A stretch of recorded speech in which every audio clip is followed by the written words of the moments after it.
kind that are solar powered, and they also have the kind that we bid out, which actually have LED lights that go around And they stay the edge lit of the all stop night. sign. Is that the idea? That's instead of a light, yes, sir. But they stay lit all night long? No, they'll blink. They I blink to see. get your attention. Okay. So we would put blinking lights that face Solana, which is where the majority of your traffic is. And we would not put blinking lights that face Cortez or face Granada because Yeah. you would want those blinking lights facing their neighbors. Yeah. And that's not really where we're having the issue with people running that stop sign. It's more on Solana Drive. Right. Okay. I would too. I mean, I don't know if it's feasible to seek a partnership with the developer to see if we could do something together, but I feel like this would be well warranted. I can. He's bringing a plan development change. This might be something we put in there. There you go. Yes, sir. Do you need a vote on that, or do you need a vote on that, or If you wanted to commission us ordering the parts and everything today, then yes, I'd need to vote on that. If you want me to try to negotiate that at a later time and get some of that as payback, then we can do that. But if you would Can we like vote on it to, today and negotiate later and see what they do? I mean, we can. Yes, ma'am. I mean, there's really no reason he would have to do this, but Right. if we can get him to do this, that'd be great. Yeah. And it's good for his development as well. Right. So what do you need to do? Do we make a motion to amend to request that? Or do we just, How many are you proposing? How many signs? We would replace the 2 stop signs that are on Solana Boulevard now Okay. that face each direction, right? Yeah. And then add 2 stop signs in the center median. And all 4 So it'll would be 4 lit? lighted signs, and then the 2 signs that face Entrada and the one that faces Granada, they would stay unlighted. It would be the current As sign. is. so Yes. 2 going each way? That's So correct. 4 lighted signs. I'm That's right. fully in favor of that. Me too. And that would be around 20,000. Yes, sir. Okay. Well, I think, yeah, I would propose we do it. And then if you can get buy-in from developer, fantastic. Yes, sir. We'll do that. all right, can I motion to approve and a first? I'll make a motion. And a second? Second. All in favor? Aye. Aye. All opposed? No opposed? Motion carries. All right, J3, 23-279, discuss and give staff direction and possible improvements to the crossing at Onger Road near Westlake Academy, and take appropriate action. Okay, there is a pretty extensive report in your packet that I hope that you guys had an opportunity to read through. I met with representatives from the school. I met with the athletic director looking for what their safety measures were in place today as we speak. So if you go by that intersection, most of y'all have been by that intersection multiple times, there is flashing yellow lights that are activated by a push button in the crosswalk. And there is those same activated of those buttons activate 2 other lighted signals. One is in the middle of the S-curve, so as you turn through that first S-curve headed south on Ottinger, you will see that as you come into that S-curve, and then you'll see the secondary lighted signs.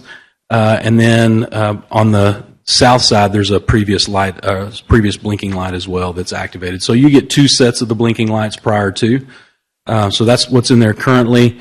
The coaches say that the kids are not allowed to cross individually. At least that's what they tell me. Whether or not they do or not, the mayor's son is in cross country, so I think that he can tell us better than I could. Did you talk to Coach Cawthor about this?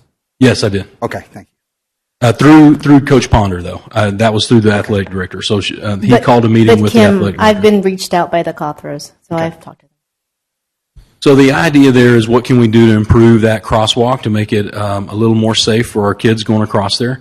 I called in Tignall and Perkins again to have a look, and honestly, he's here tonight if we want to talk through some of those options. But really what we want to do is light up the crosswalk where it sits today. We could add some lights that would be like a spotlight type light that would actually light the crosswalk itself. And then drivers could more easily see someone in the crosswalk if it's darker. Tignall and Perkins also suggested that there are LED lights that can be put in the pavement that would line the crosswalk as well that would blink. The fundamental problem is it's on a downhill slope of a blind curve, and even in broad daylight, I've seen people almost get hit. And it's been like that for a year. Actually, Wayne Stoltenberg and I talked about this. They've been trying to fix it. They've done lights. They've changed the lights. They've changed signage. It's in the wrong spot. And so fundamentally, it's the location. It happens early in the morning, but it happens at any time of day. I personally have seen it dozens of times. And it's just in the wrong spot, and people come down that hill, and I've seen people almost get real. I mean, we're going to have it one day, and when we do it, we're going to go from doing nothing to something. And we're going to overdo Absolutely. it. Absolutely. So, in adding to that, better lighting on the crosswalk, a little more flashing lights. You know, we can do a lot of things at that crosswalk where it sits today. That's one option. The other option is to move it further down. If we wanted to move it further down on the other side of Deloitte, that's going to require us to take out a lot of trees. We're going to have a lot of irrigation work to be done, and we're going to have to extend some sidewalks. So all that's going to cost a couple $100,000. We didn't put a price tag on that one yet.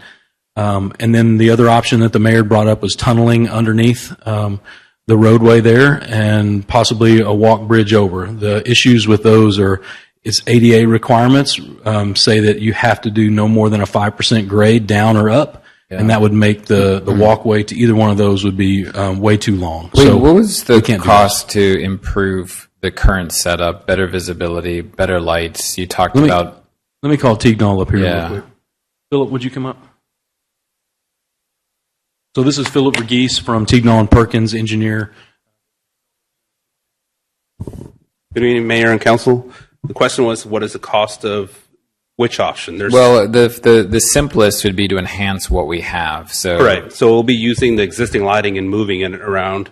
Right. So that it depends on the information. With the contractor, I would say probably in the $15,000 to $20,000.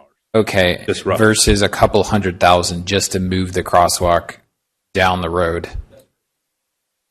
Speak to this, but it's mainly because of the drainage work that has to be Yeah, done, I right? saw that in yeah. So we're talking about extending the sidewalk or the crosswalk No, downstream, just like- or the bridge. No, for the moment, just focusing on enhancement of what we've got. You talked about putting LED lights on the actual Right. crossing. So there's options there in terms of the crosswalk. You Okay. can put better striping there, like you've seen some cities do the neons, painted signs, or look Okay. like bright yellow color. You could do that. You could go put crosswalk lights to when you actuate the flashing lights. It also lights up the crosswalk. Okay. So it brings driver visibility. That's what And you're trying better to get. advanced warning, because I know we've Yes. got those advanced signs warning. You're that trying to flash. move that sign a little bit further north Okay. and south to get the driver advanced warning to be available. And then also we also suggested putting in rumble strips to Oh, that's give right. the driver a feel that they're coming up to something to where they need to slow down. Let me ask you this. It may not be related to what you're proposing, but wait, I know this features in this SCADA system, however you pronounce it. But the control of the lights that slow down traffic, those don't, like when we do a late start Wednesday, those lights don't necessarily always kick in.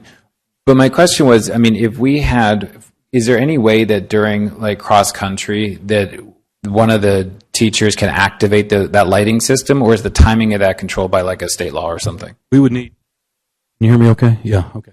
So we would need to change some ordinances for that because that is a school zone requirement to activate those lights. So if we change the school zone ordinance to include that time, then yes, sir, we could do Okay. that. Do we still have the town marshal truck? No, sir, we do not. We don't have a police car anymore. The one thing I'd recommend is just put a police car parked up there. Well, we had that marshal vehicle.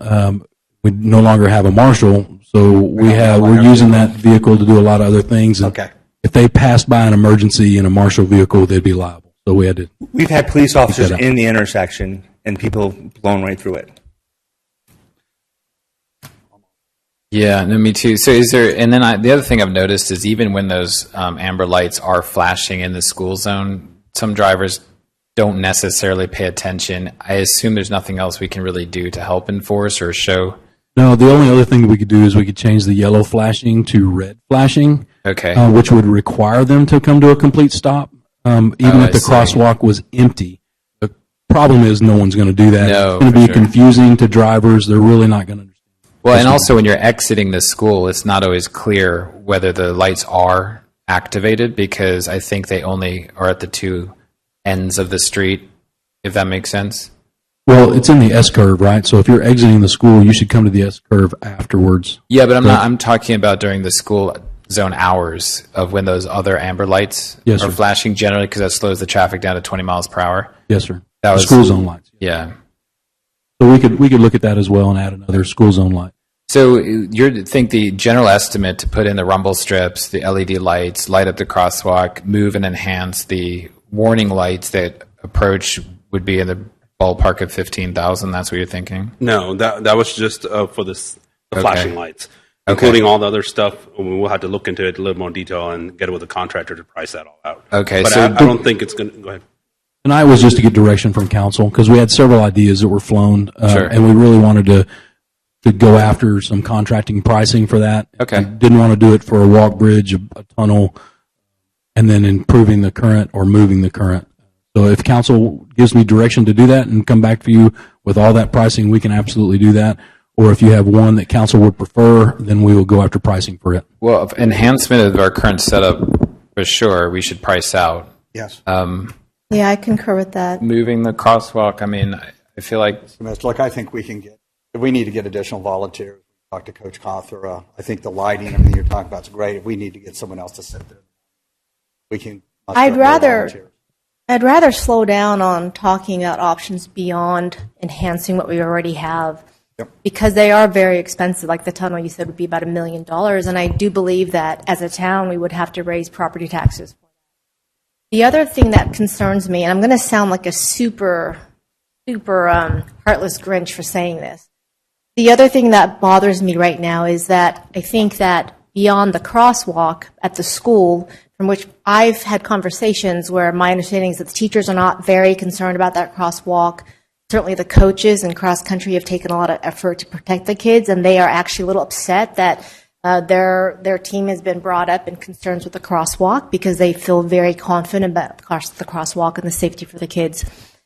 When I talk to residents, there are other areas around the town that are a bigger safety issue, even with crossing the street. So, for instance, along the distal Dove Road by Tarabella and Carlisle Court, there are a lot of kids who live in those neighborhoods, little kids, and a lot of little kids who live on the east side of Dove that just goes all the way down to South Lake, and they crisscross all the time on foot and on scooters, and that is a very faster-paced, high-traffic part of Dove Road, even more than at the school most times. So I think that's a real issue for safety that we should look at holistically when we think about safety in the town. Another one is Roanoke Road, where I live in Stagecoach Hills. That's a very, very high rate of speeding people on Roanoke Road with no crosswalk, and a lot of residents like to walk their dogs around the neighborhoods on both sides of Roanoke Road. Safety-wise, I think lighting is another issue. Just using my neighborhood as another example, we have a very high percentage of senior citizens, some of whom lived here for 20, 30 years. But when it gets dark, they have pulled into the wrong driveway at times because it's so hard to see at night. So I think that, I mean, that's just sad, you know? But it's genuine. So I think that when we look at safety, I would like us as a council to think about slowing down on some of these measures and looking very holistically as part of our strategic planning for the city. I think some of the concerns about lighting have not just been in my neighborhood. I've heard about it in other neighborhoods, including Vaquero as well. So it's just something that we should think about, I think. no, I think it's a valid point, for sure. I feel like some of these safety decisions are really good. We're talking about the intersection Yes. outside of Glenwick. Yes, one but, by, you know, if Entrada. money was no issue, I'd do everything right now. Now, maybe not the tunnel, because I think kids can have some mischief in a tunnel Yeah. by the school, but but I think when we look at safety holistically, we're really talking about perhaps multiple projects across neighborhoods in town. And that's something that we should probably bring to the voters when we already have $45 million in debt that we're working on. So it's just something to think about our priorities and how we want to spend our money. Standing. So I'm hearing direction from council. I will get pricing on increasing the current Great. location of the Yes, please. crosswalk. Yes. Thank you, sir. Right.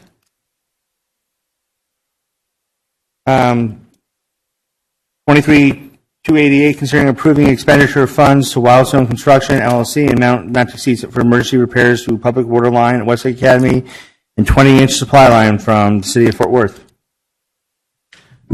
All right, Mayor and Council, on this item, this is basically going back and paying for the fix that we had at the Academy this weekend. We had to get that water line fixed in order to have school in session tomorrow. And the other portion of this is going to be paying for the 20-inch water line, which is our only feeder line of water into Westlake. What we noticed this last time after this main heavy rain that we have, everybody's water sprinklers are working like they should. So immediately following the rain, we had very little water use for 24 hours after that rain period. What we would like to be able to do is, when that next rain period comes, is pull the trigger immediately and have Wildstone go out there. It'll buy us another couple of hours of construction time before we run out of water in our elevated storage tank. If you'll recall, our elevated storage tank, we only have one in town. It only holds 1 million gallons. And actually have Kyle Flanagan here with us tonight. I invite him up to talk a little bit more about the project itself and what that would look like to have that construction done. Yeah, wait before we talk about that, just to clarify, the leak that was found at the school has not been fixed, correct? It has been fixed, yes, sir. And that was not as bad as we thought. That's right. So the location of that, and Kyle can speak to this better than I can, but the location of it, we were unsure if that was going to be an 8-inch smaller line that's feeding one building, Yeah. or if that was the 12-inch main line that feeds the entire complex. And we were afraid we were going to have to cut off the 12-inch line in order to fix whatever was going on. He was able to, Kyle and his crew, they were able to work with Wildstone and isolate this Yeah. to a smaller area, and we only had one ball valve that had to be replaced. So it could have been much worse. It could have been a stretch of 12-inch pipe and Yeah. a couple of valves in that 12-inch line, and it could have taken us more than 24 hours to get it fixed. Well, first, I know it's an emergency fix, but thank you for bringing it to council, because I feel like that was kind of the spirit of what we just wanted to try to work together on.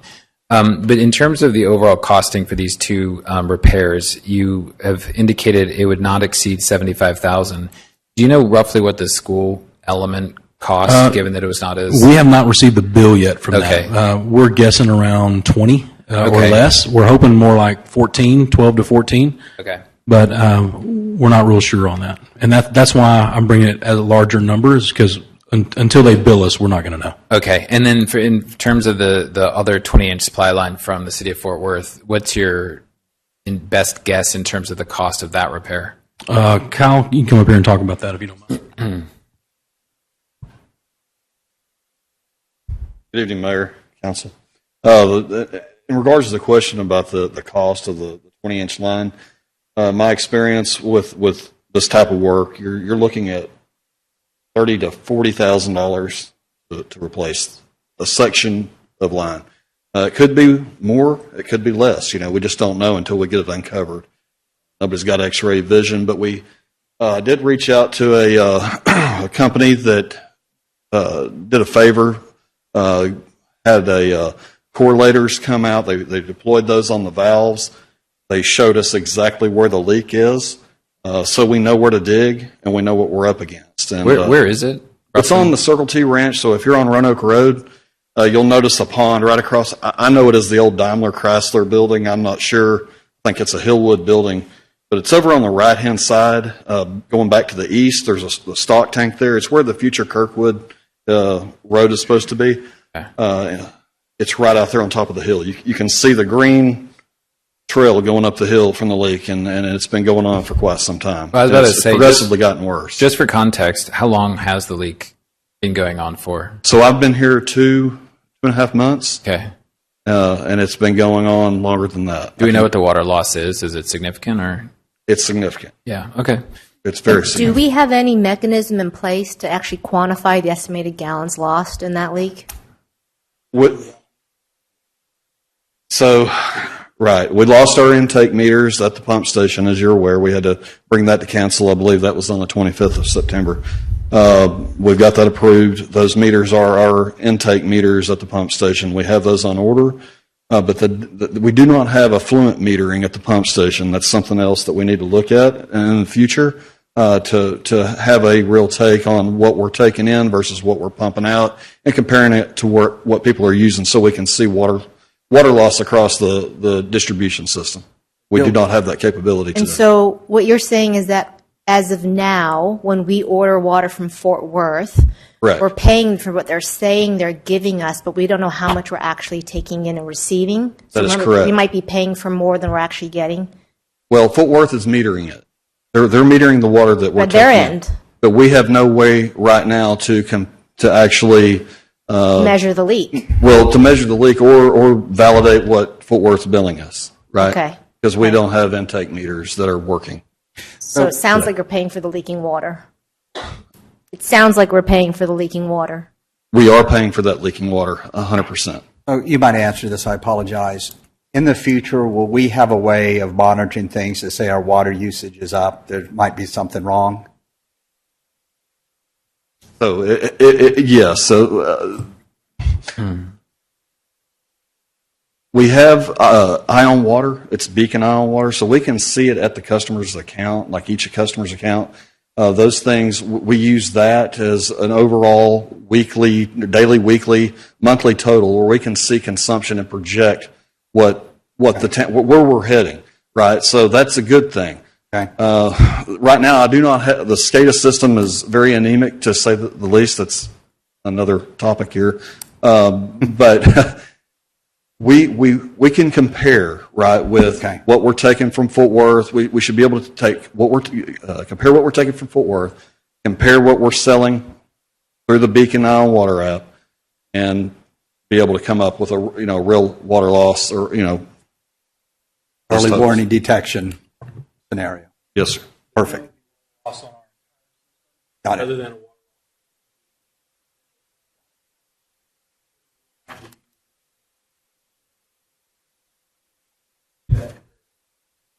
So it sounds like you're saying that our current water monitoring system cannot do those things that we're That's asking that's for. correct. At the pump station, you have you have two influent meters into the ground storage tanks, but you do not have effluent meters, meaning that when you boost that water through the pumps and it's going out into the distribution system and it's filling the elevated storage tank and it's going to all the customers' homes throughout all the pipelines throughout the town, there's no meter in place on the effluent downstream side of the pump station. So you have all the little you have your customer meters, right? And your residential, your commercial, your irrigation, but you need to be able to compare the total off of all those 1,000 meters or however many the town has customers against the effluent meter to know what your true water loss is. Can you just add an app on our current system to add that? You have an app. Everyone has the capability to have the app. No, I don't mean at home. I mean at your For water your station. personal account, but yes, so the SCADA system, no. The SCADA system today is, it does not have those capabilities to monitor. It does not alarm me. It can only alarm one operator, and then if he takes a vacation or takes a day off, then he's got to call me to say, hey, this is going on, that's going on, and I'm flying blind. So it's not a good situation that we've got going on currently. I just have a few more questions just to finish off Yes, sir. this item. Firstly, the Wildstone construction. I know this is quote unquote an emergency for the repair, but was this bid out? I mean, do we know this is competitive in terms of repairs? It was not bid out. They do have competitive pricing. They are very transparent. They will show you every invoice, what they've paid for and their markup. They'll show you, they've already provided us their hourly rates. As to where the previous contractor, there was no information given. It was just a bill with the dollar amount. But I mean, obviously the school was an emergency. That's been repaired for purposes of the 20-inch supply line. Would it benefit us if we just got a couple of bids before we actually execute on this? Yes, sir, it will. And we'll start that work immediately. Perfect. The problem is, if I get a heavy rain tomorrow, I would like to be able to pull the trigger and get the, yes, sir. I got you. If I can get that done, then we'll go ahead and bid it out. And we want to put Wildstone on a contract. Second question is, we asked this at the time of the budget. What do we generally have for the budget for repairs and maintenance of this type? Oh, Casey. Is Casey here? Yeah. Because this was just You can pull something that up. we I want don't to wanna keep a give you an tally on accurate during the number. year. Hey, Yes, we sir. allocated X, but this is what we've used up. Yes, So sir. can we- I don't want to give you an inaccurate number, so I'll have Casey look it up real quick. Sure. And then my third question is, in terms of the funding of this, would this be out of the utility fund? Yes, sir. So So it's would out of the utility fund. It does not come from our general fund. But would it come out of reserves, or is this something that we can recoup through water rates? Well, so long as it's within our budgeted amount for repairs, then Yeah. it's going to be paid for out of that fund, and there'd be no change in water rates, right? Okay. Even if it hit the general fund on the water side of the water fund, as long as we kept a reasonable amount in there, it wouldn't need to change our water rates necessarily. So I Yeah, think once we get these leaks under control, what you're going to see is our water's usage is actually going to go up some. Because Yeah. we're not billing accurately for everything that But we you're have. proposing it would come out of reserves of the utility fund. That's correct. For right now, until, we can. Well, I just want to see what's in the reserves at the moment. And then I guess my other question is if we're anticipating certain amounts of repairs during the year, can we not build those into the water rates? Because the biggest contributors are institutions, not homeowners. No, known So- repairs obviously are difficult, right? So, Okay. but we do have a repair line, and Casey, you have that number?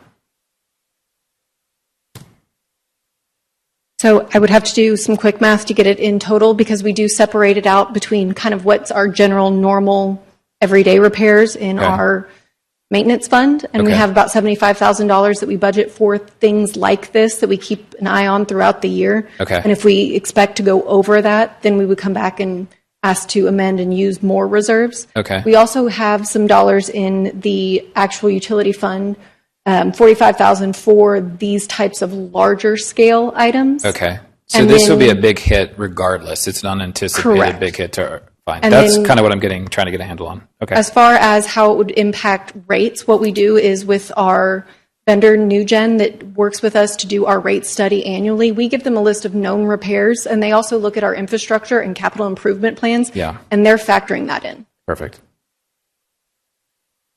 So with that taking such a big hit on that one line for repairs, I mean, that's basically going to take just about everything that you have if it costs the entire 75. So hopefully it doesn't. Right. Yeah, you're saying 45 to 60 just based on what we know, but 75 would have you covered, and then you'll bid this out to get That's the- correct. yeah, Yes, sir. Perfect. Okay.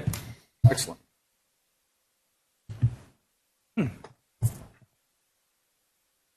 All right. We're Make a motion for J4. all right. And first, I will make a motion. and second, Second. all in favor? Aye. All opposed? No opposed? Motion carries. All right, J5, Resolution 2355, considering and approving Resolution 2355, authorizing town manager to extend the licensing of current network security hardware 2 additional months for a cost of $11,467 to lease network security equipment licensing, software services, maintenance, and support in amount not to exceed $80,000 per year for 3 years, and take appropriate action. Good evening, Mayor and Council. Should we just put this to vote? Yeah, I feel like we've talked about this like way too long. this one, this is the exact same proposal. You're just extending the current license for 2 months to give you time to source new equipment. All right. And then correct. it's a 3-year deal. All right, It's the same proposal. It was from recommended September. by the cybersecurity advisors. Motion to approve. Yes. okay, Yeah. a motion to approve. And Yes, first, I'm giving it. and second, Second. all in favor? Aye. Aye. Aye. All opposed? No opposed? Motion carries. Well done, Jason. All right, J6, 23287, considering approving purchase of supervisor control and data acquisition SCADA system for a price not to exceed $319,000. Okay, so on the SCADA system that we have currently, it is over 20 years old. It's old technology, as you heard from Kyle earlier. It does not give us the correct amount of alerting that we need. It does not control the system the way we need it to control the system as well. And it really is just, it's ineffective as it is today.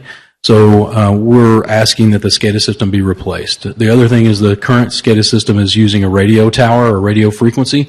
So all the sites have to be in visibility of one another. So we've got several sites throughout town. One is at Westlake Academy, one is at Fidelity. And problems are when we have issues with that stuff, it's difficult to get into Fidelity at times. It's disruptive at the school to have our public works guys crawling around in the school trying to get these things fixed as well. But the biggest issue is just the age and of the product. So the SCADA system currently, it no longer is supported. So anytime we have an outage, there's only one vendor in town that we can utilize to get it fixed. And a lot of times he's having to wire it himself, and there's no parts to be had. So he's trying to scrap old parts out of old systems and bring those things online. So this thing is a ticking time bomb, and honestly, it doesn't give us the reports and everything that we need in order to get this accomplished. Kyle can speak a lot more to exactly what the SCADA system does. I just know that it's everything that we need to control our water systems, to view how much water we're using, to control valves, to control the lights at this for the school zones and those kind of things are all done with that SCADA system. So it's basically our main public works communication tool, and we're asking council to approve us going to a brand new system. And what's the expected lifetime of this system, do you think?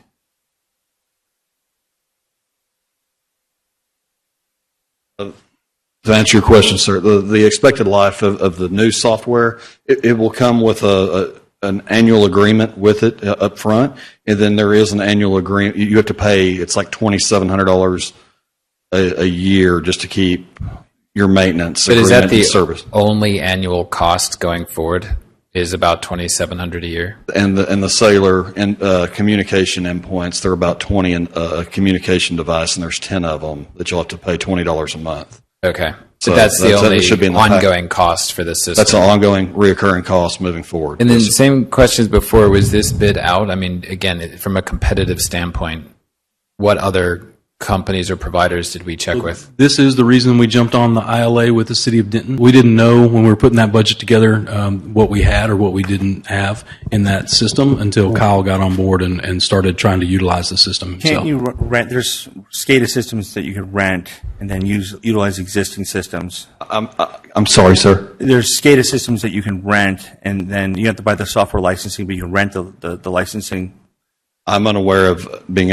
I'm not. I can sure. send you a couple if you want. I mean, it's up to you guys. So wait, if I can just be brutally honest, here's my only concern. Obviously, price tag, it's not cheap. But I know Public Works is something that you've raised a couple of times, and there seems to be an indication there might be a lot of expenditures coming generally under Public Works. And so this would be the first of potentially a number of items we might just individually start approving and then suddenly realizing in aggregate it's a lot of money. Yes, sir. And my only concern is, I would just prefer it if we had just some sort of visibility or roadmap of, okay, where are we going with Public Works? What is the just general budget? And if this is one stepping stone of 4 or 5, it might make a lot of sense. Absolutely. So really what we need there's 2 large ticket items that we absolutely have to be able to depict what the future of our water system and sewer system is going to be. One is SCADA, because you have to be able to monitor and control your systems. You need all aspects of that being under monitor and controlled, right? The other is a water model. So we need to pay for an engineering firm to come in and do water modeling for the town. And what water modeling does is it actually measures our usage. It tells you exactly where you have shortfalls within your system. It tells you if you've got enough ground storage of water. It tells you if you don't have enough elevated storage, where that elevated storage water should be. So all those things are included in that water model. We have not brought that to council yet, but plan to do so in January. How much is the water model going to cost? Oh, it's very expensive. Couple $100,000 probably, Kyle. Be up to $500,000. I would.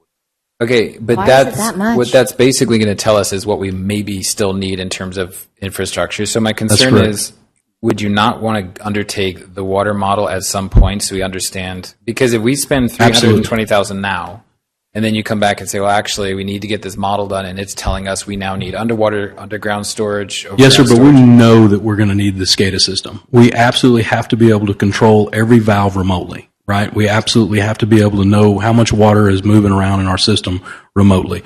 And I we have to hear be you. warned when those things aren't working correctly. But if we had to prioritize in terms of Sure. this is what we need to get first, like you're saying, this is if you had one thing in Public Works, this would be it. Because they Right. happen. Right. So to speak to the modeling perspective and the SCADA system, they do both go hand in hand.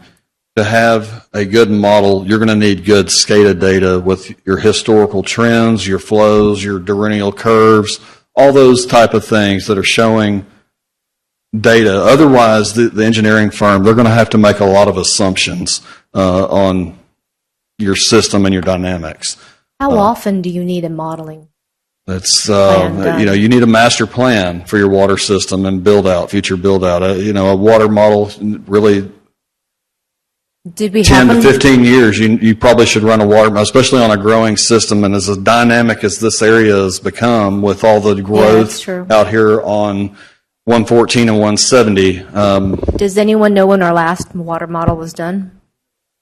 Oh, So Wade, just Never had one completed. to ask you David's question again, and the whole priorities, is this the top of the list? Yes, sir. Because without the SCADA system, you Because there can't might get an not- accurate water model. You know where our budget is. That That's might correct. not. So that's Yes, sir. Yeah, I mean, we've coveted the surplus, and we've been very careful about CapEx generally, and so, Yes, sir. you know, I wouldn't bring anything to this This is- council, especially in this area, that's not absolutely you're needed. unlikely We to get understand. a parade of people celebrating the SCADA system, Yeah, so I'm just saying. it's something that's unseen. It's an improvement that our citizens will never see. But Well- the city of Southlake had to put out a boil water notice for 72 hours. Let me ask you this way. So that's Can pretty we have a tough. gentleman's agreement that if we were to approve this, you won't ask for the water modeling until next budget cycle? Ooh, Yes. Say yes.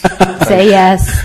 yes, sir. Just know that we absolutely have to have it before no, we I- can put CapEx together in this Agreed. next year. Agreed. And that makes it difficult to say a water model in October if you're going to have any step towards any kind of CapEx changes in our system that fiscal year. So that Yeah. would mean the CapEx would go out 2 years. Yeah, I just want which to is pace very these difficult. out. These are big ticket items. I and agree. they I can- agree. They Yeah, are, and we should go. also point out for the public that this is all funds that are paid for by your water and sewage fees. So these are not your tax dollars paying for the new water system. These That's are correct. already collected in a fund ready for events like this. Mr. Glenn, honestly, I'll be honest, the only issue I have with making you that promise today is that we are one bad day away from having a really bad issue out here. Just because we have no redundancy in our system whatsoever. We have one pipe of water that But comes that's from my Fort Worth. concern too, because the modeling would just point that out. It's not a solution. It's just a Yeah. roadmap. So, It's going to be proof that we need, and it'll tell us exactly how much we need. so I'm right? saying it's like, wait, at some point we're going to have to model out what we think the public works is going to look like. Absolutely. Because, you know, How long does it take to produce a model plan? I've never had one. So it's going to take, in my experience, when we were doing this at my previous place of employment, it usually takes about 6 to 8 months to produce a model. We'll take that as a Okay. yes. Hey, I hit a home run. No, so yeah, so you've got to look at your high demand, your peak season, all those things that will affect your water system. I think it was 2 weeks ago, we had a water main break over here in Entrada, and we got calls from all over this side of town for no water. And we had it off in 10 minutes. We were right here. So, it's needed. And it sounds like the new SCADA system could work with our town as it grows. Absolutely. Okay. Absolutely it can. Okay. Absolutely. 100%. so I guess my only request would be, can we just start working on a sort of a better vision of kind of what direction Public Works is going to go? Yes, sir. Kyle and I have actually talked about this just this week, and Yeah. we're going to come up with a list of programs that we need to be doing in house. Yeah. He's already started that list. He's got it going. But then also what's kind of some price tag on some bigger ticket items that we know we're going to need, Yeah. right? And give us some kind of a ballpark of what this looks like in the next 5 years. Yes, sir. And then theoretically, I mean, how much can we absorb in water rates to try to budget for some of those? Yeah, I think we need to, once we identify that we need the SCADA system, Then we we need a can look water at it. model. Once we get the water model in, that's something that we give to our group that does Right. the rate study, and then they would be able to come back and say, yeah, you're probably going to have to do this. Some of this, we can also take out debt on the water side that would be Okay. paid for by your water and sewer Utility revenues. funds. Okay. But And our that- water that's- rates are astronomical already, so that will send it through the roof to pay for that. It's all comparative, right? So the water rates are pretty high compared to to Trophy Club, not all that high compared to South Lake. So let's just, if we're- we can do some back of the envelope, just planning, Yes, sir. because this is a big ticket item, and if, Absolutely. I think we want to avoid these sort of big requests coming out of Yes. context, because they're Well, kind of hopefully tough that note for that water pump will be paid off in another 4.5 years, right? So hopefully our water rates will, Now, that's a Cool 20-year down. note. That was a 20-year note you guys did. Yeah. So right. we will definitely be working towards that. But if we can get the SCADA system tonight, this is our first step Yep. in growing this system. I think it's important. Hey, Wade, I do want to, before we, I think, vote on this, we were up at school, we had our playoff football game. I saw the cranes going up. It was like, please, Lord, don't let a cable break. And then right after you guys were up there fixing the wall, there was so much activity, but we really appreciate everything you guys do. You bet. There's a lot of Kyle and his activity. crew. Yes, sir. Thank you. All right. Can I get a first to approve 23-287? So moved. And a second? Second. All in Aye. favor? Aye. Aye. All opposed? No opposed. Motion carries. And I think that ends the Wade show, so you guys get a break. Put the wallets away. All right. Considering approving Westlake Academy Resolution 23-24 for alternate attendance time for late start Wednesday and take appropriate action.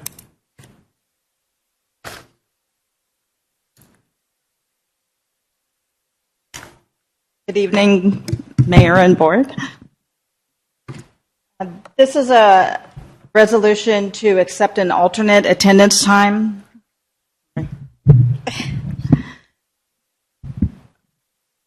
For 11th and 12th grade students who are off campus in their first period of the day on late start Wednesdays. TA requires us to have an official attendance time for our ADA period, which is our funding period, which they base all of our funding on.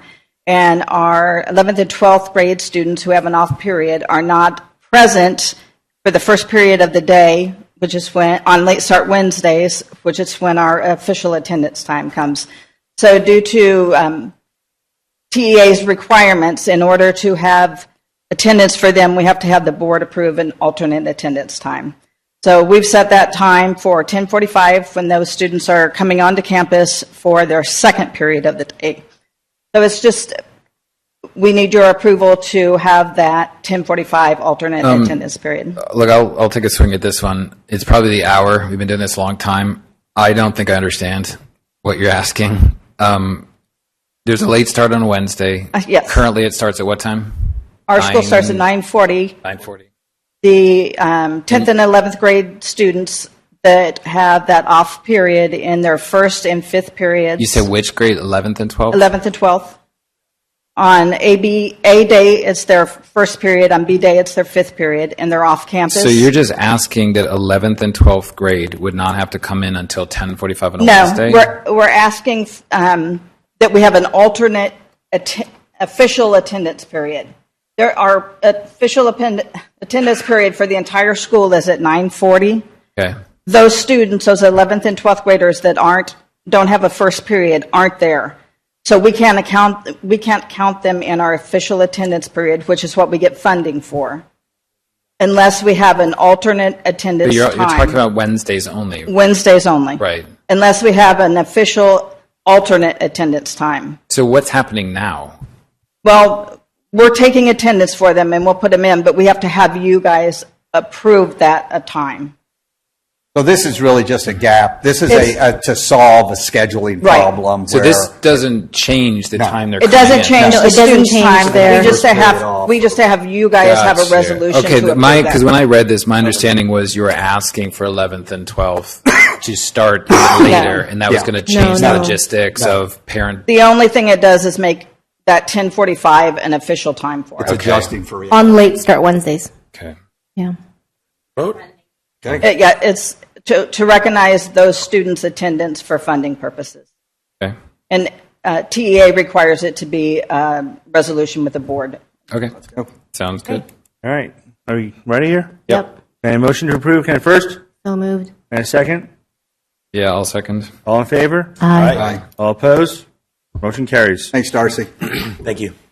All right, considering, Westlake Resolution 23-25, considering approving a resolution to authorize payment to counselor for services rendered for AP testing and amend fiscal 2023-24 employee compensation plan. Dr. Owen. Good evening, Mayor and Board.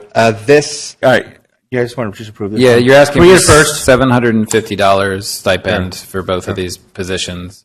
yes, and Yeah. it's not new money either. It will be moving from a Right, from the travel fund Yeah, to yeah. the, Okay. yeah, Can I get gotcha. it first? Yeah, I'll make a motion. Can I get a second? Second. All in favor? Aye. Aye. All opposed? No opposed? Motion carries. Well done, Dr. Allen. And then J9, same deal. All right, Resolution, next one is the same one too, right? Yeah, good job. Can I get a first to approve Westlake Resolution 23-26? Can I get a first? First. Can I get a second? Second. All in favor? Aye. All right, all right. Motion carries. J10, discussion regarding Westlake Academy affiliate policies. Janet.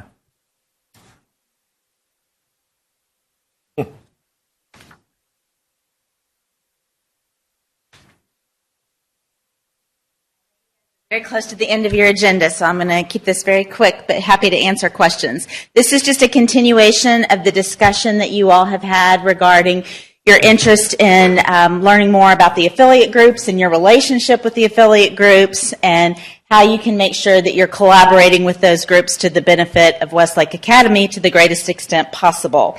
One of the things that we identified when we started this discussion was that your current relationships have kind of been different with different groups, and you had actually gathered information from some groups and not others, and so we just had inconsistent files in terms of the amount of information that you had about the groups.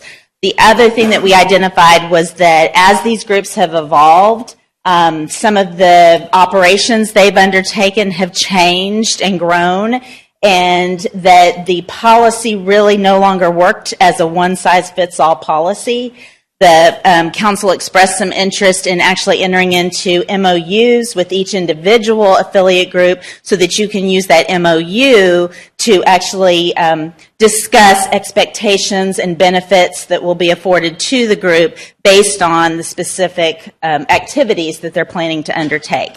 And so what you have is a first draft of an affiliate policy that condenses some of the information from the original policy and just goes over broad strokes, what those things that would apply for all organizations, how they would get onto the affiliate list, and some of the basic requirements, and then incorporates the concept of using a memorandum of understanding or MOU to create better detail in terms of your relationship with the individual organization. Yeah, Jen, I think that's a great idea. And, I think this, so would theoretically we adopt this as policy, and then we would just then look to clean up, execute, whatever it is, any specific MOU with the 3 or 4 identified entities? That's correct. This draft or whatever revised draft you all want to move forward with would be adopted as board policy to establish that relationship that you have and recognize affiliate groups. And then as an offshoot of this policy, you would enter into those individual MOUs. And then this is just a discussion item for tonight, is that correct? Yeah, so my only comment, so this would recognize, this policy would basically be adopted by council, and that would serve as the governing kind of overarching agreement in terms of how we would recognize these affiliates, and then each of the MOUs would set out the specific details. Correct. So I think my only question or comment with the back on the bullet points, when you talk about complying with procedures for criminal history background checks, you say here to the extent required by academy policy or state law. My only question is, can we be a little more explicit? And, just having enough kids on campus, my concerns would be on what access volunteers through these affiliates may have to campus, whether they have to register with the front desk, whether they get security cards, et cetera, et cetera. It's just that security component. Sure. And we can even provide more specificity by referring to, you all have a volunteer policy, and so the intention was that this then directs those affiliate groups to the volunteer policy. Perfect. And that they have to comply with that. But we can certainly make that more specific. Perfect. And then obviously I'll yield to others, but then will you bring another draft back to the next? Is that the idea? We can do that. Yeah, the idea is get any feedback that you have on this draft. Great. And then bring it back to you in December for adoption, and hopefully maybe even by that point have some draft MOUs for you to look at as well. The only thing, thank you for doing this. Sure. I think it's great. I agree with your point, David. Annual update is too much. I would say quarterly. And here in your second bullet top, I think all these affiliates should report to the board at least quarterly. The rest looks great. And I will admit that the descriptions of the organizations, I took a little liberty on that based on the comments that I've heard. But if you all have any feedback, if I've missed the boat on what they actually do, I want to make sure that we're being fair. Can we just email you with thoughts? Is that perfect? Yeah, we'll just do that. Yeah. Thanks, John. All right. Let's move on to J11, Westlake Academy 23-22, concerning approving Westlake Academy 23- approving the second year of a 2-year contract Dixon Educational Service for PEEM support and take appropriate action. Thank you. This is just asking for you to approve the contract that we had with PEEMS, with Dixon Educational Services.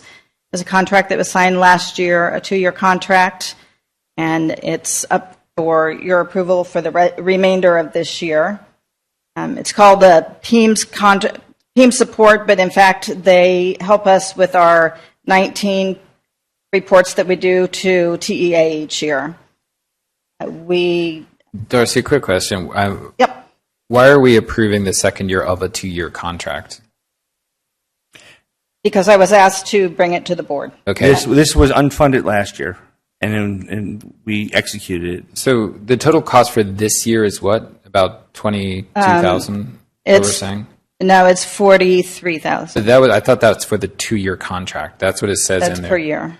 And it said it says 2 years. I don't have it, but that's what it said in there. It That's said 45,000 for 2 years I think it's 45,000 each year. for the 2-year contract. Yeah. I see. And then, but last year it was unfunded, and they executed the contract. So from again, context question, I mean, how important is this service and how long is this going to be required generally? we signed it as a 2-year contract, knowing that we would use it for 2 years, and at the end of 2 years, we should be. The plan is that we will be fully implemented with Power School, and at that time, we would take all this work back that they do. They support us with, like I said, with our 19 reports that we do for PEEMS and TSDS each year. They have, last year at the beginning of the year, we were completely understaffed with the PEEMS implementation. We were still using a sender, so we were reporting off 2 different platforms. Yes, saw that. They were the only support that did know PEEMS and Power School and Ascender, and they helped us combine those 2 to do our reports. Are we technically contractually obligated for the 2 years? I mean, is this just a formality to request funding? Yes. So my other question, if we did approve this second year, can we move to try to eliminate this going forward? That's the plan, yes. Yeah, okay. Good.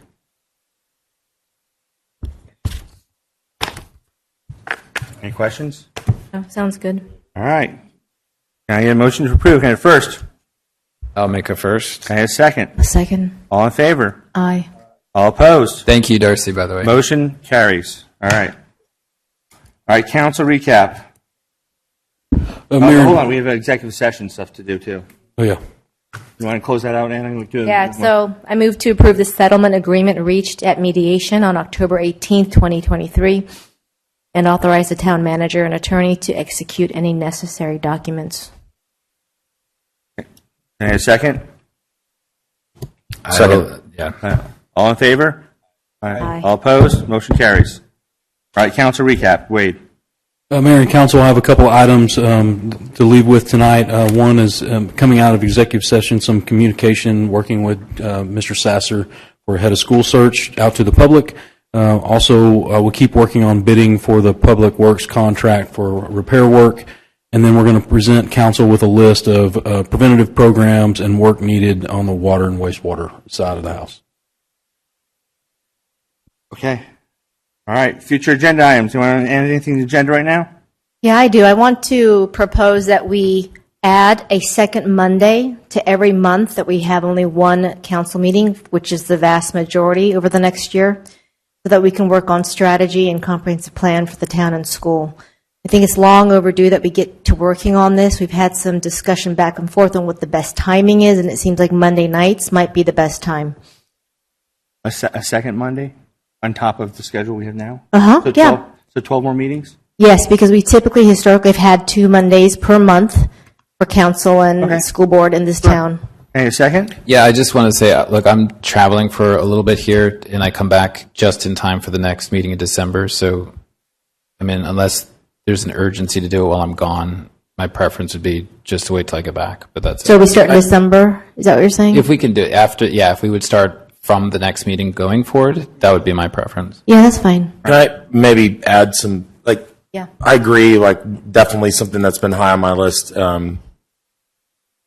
Not sure that we're going to need 2 meetings a month. Anna, maybe we step into it where we start with the review of this academy analysis that we've had, and go from there. I mean, we can add meetings as we go as necessary, right? Like, why would we commit to that? Well, Like, upfront? I think, I'm all for spending more time, obviously, on the planning, but I think the meeting schedule picks up, and we can add more meetings in January, February. I think you're going to see around the holidays, it's going to get very complicated very quickly. I mean, this week we have Veterans, and we obviously Thanksgiving and Christmas, and we have a meeting in between. when do you travel, David? When do you leave? This week, and then I move back till the next meeting.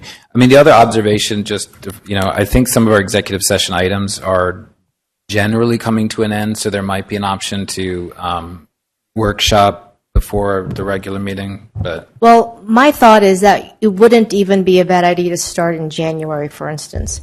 However, I think that when we look at comprehensive plan for strategy on both the town side and the school side, there's going to be plenty to talk about. And sometimes we'll even need to get feedback, of course, from departments in town and departments at the school. So my thought is that we should err on the side of more meetings than less. We can always cancel it, Yeah. I guess. Right? Exactly. On December 11th, I think Wade is bringing all the documents, and then I think for strategic planning, for the plans he has assembled, I think we could probably make a more educated guess of number of meetings that we might need to do that, if you just want to go with that route. Well, I think either way is fine. I think it's like remodeling a house. It's always going to take twice as long as you think it will. So I suspect we'll need twice as many meetings. And as you I just think want we on the will. agenda for December? Do you just want it on the agenda for December? I would propose starting in January. Okay. Sure. All right. Anything else? All right. Adjournment. Thank you very much.